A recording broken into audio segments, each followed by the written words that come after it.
Woman sues sperm bank after she picked a 6-foot donor and she gave birth to a dwarf. Get wrecked, Stacy.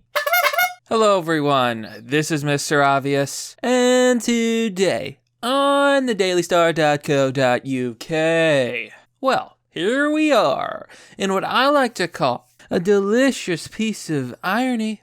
You see, there's a lot of talk out there about unrealistic standards and about, oh men, they expect too much. How dare they want intimacy? How dare they want all three of my entry points, spare the fourth? How dare they, etc., etc. Like, there's always complaints. And it's always against men. Like, how dare they have standards? How dare they like attractive, thin women? Or possibly thick. But remember, thick doesn't mean fat. But when it comes to sperm banks, yeah, they don't mess around. They're completely and utterly, I don't want to say like sexist, but when it comes to sperm banks, they're completely and utterly exposed, okay? Because, they don't want sperm from someone who's not educated, even though education has nothing to do with genes.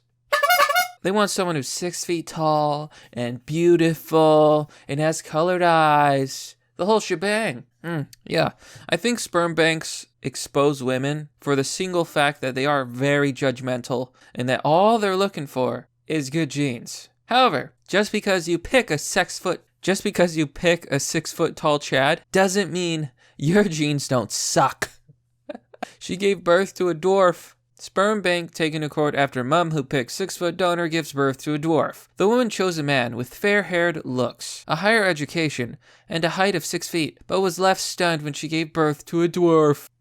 You get what you frickin' deserve! A sperm bank's website has been blocked after a woman gave birth to a child with dwarfism. Now this is so stupid, first of all, because, yeah, you can have bad genes too. It's not necessarily the 6-foot tall man's fault. You both had faulty genes. And guess what? Even men with 6-foot genes can have bad genes. Oh my God. Are you saying that genetics is not just superficial?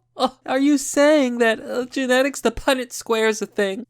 Oh, Lord. Well, that's what you get. You went after the 6-foot tall guy and you got a dwarf. You get what you deserve. The woman, a successful writer whose identity has not been disclosed, chose the father for her child from pictures of donors on the site.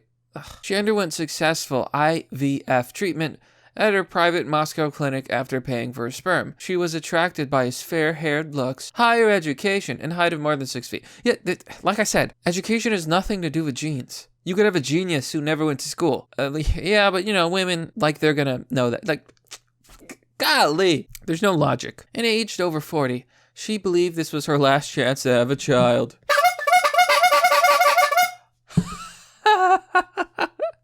I can't believe I didn't think of this.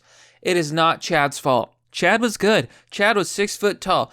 This woman chose to have a baby after being 40 years old. It is your fault. It's her fault. Now we're going to look at some stats. In the United States, first of all, only 15% of men are over 6 feet. So when all those women out there say, I want a guy who's 6 feet tall, I won't date anyone else, they're only dating 15% of the population.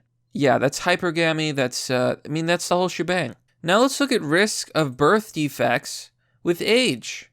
For any of the women out there stupid enough to think that, I can just wait, I can live my life, blah, blah, blah.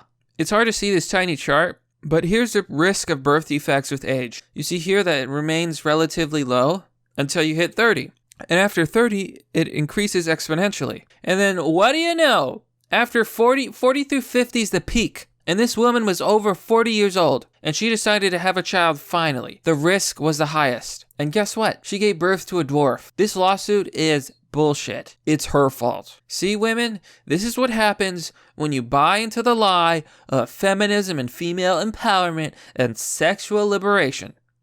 This is what happens. You get old and alone, and you think, I can have a kid now. No, you saw the chart. Birth defects go up through the roof, and you don't even have a man in the picture. That's what happens. Maybe have a child young. Maybe find a father young. Maybe stop thinking you can sleep with everyone and have no consequences. But in the later stages of pregnancy, the unborn boy was detected with suspected achondroplasia, a rare incurable disease suffered by one child in 20,000 that causes dwarfism, a Moscow court heard. This was confirmed after birth, and she was told her son, now 2, would grow up to a maximum adult height of around 4 feet, and that his limbs and facial features would not develop correctly. So you imagine screwing over a life form, a child, because you decided to have a baby over 40. The woman said she wanted to warn that's a typo, warn other sperm bank customers of the risk. Dude, it's your fault. I'm calling it. It's you. You're old. You don't give birth after 40 and not expect a defect. Koptivsky District Court ordered the blocking of the website of Danish sperm bank Krios in Russia and ruled that using its services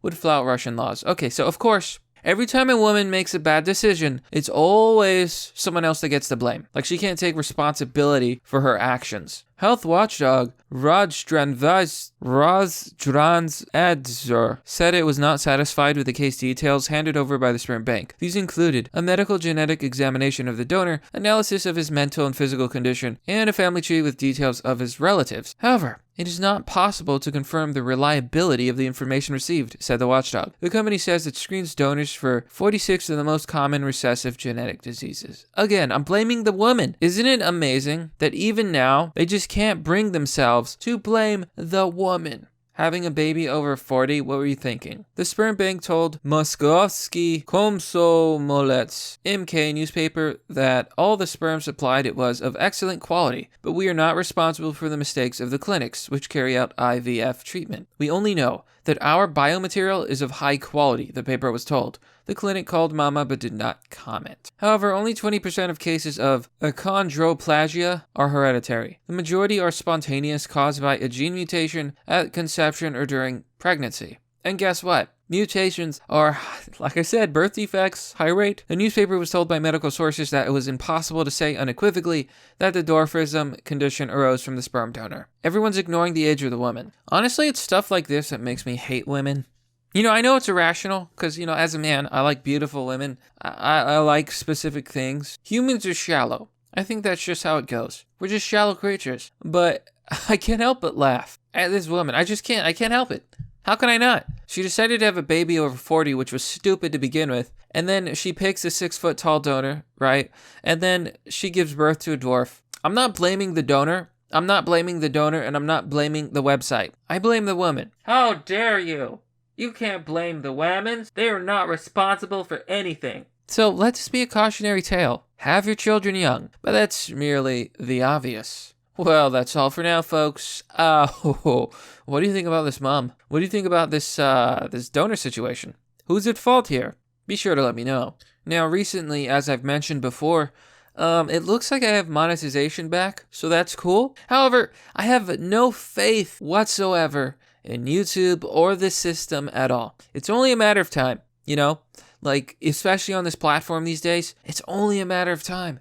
They just do not care about their creators. So if you want to join me on Patreon or Subscribestar, because I can sure as heck rely on that way more than I can rely on YouTube, be sure to join me on Patreon or Subscribestar for as low as $1. Doing so will get you access to Fight Club, a private Discord server, and yes, I am active on that server from time to time. There's also PayPal and Bitcoin if you're interested. My email's in the description. I also leave sources and links in case you're interested. Follow me on Twitter. As always, thanks for watching. This has been Mr. Obvious, and I'll see you all next time.